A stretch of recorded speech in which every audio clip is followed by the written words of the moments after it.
would you like to see the grid in the next 5 years, and where do you think it's going to end up in the next 5 years? I mean, I'd like to see the grid like continue to deploy like the resources that we've been deploying recently.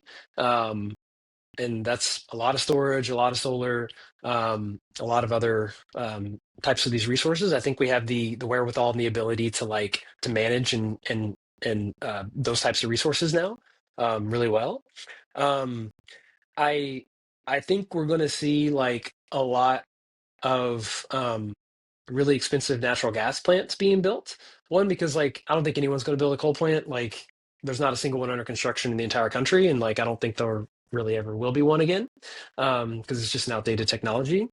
Um, but like I I think we're going to build a lot of expensive natural gas because like natural gas power plants cost about double what they did like about 5 years ago. Um, and a lot of that is because of some of that's because of supply chain issues. Other thing is because of just the massive amount of like demand for this infrastructure because of like utilities all putting in orders and things like that for these systems.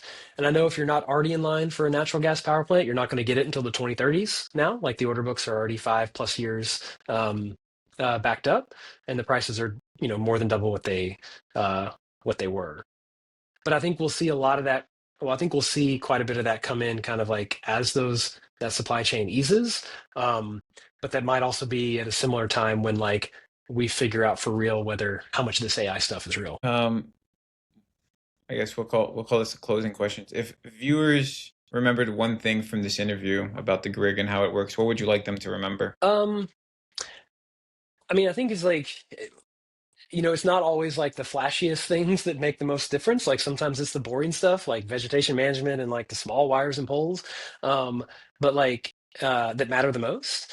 But I mean, at the end of the day, it's like, I mean, at the end of the day, it's like it's about getting the energy to where like it can be put to best use, right? I mean, because no one actually wants like the energy; they want the things that energy can give them, right? You want like the computing power, you want the lights, you want the proverbial, hot showers and cold beers like type situation, right? And so, but what actually gets us those things is not always the sexiest and the flashiest parts.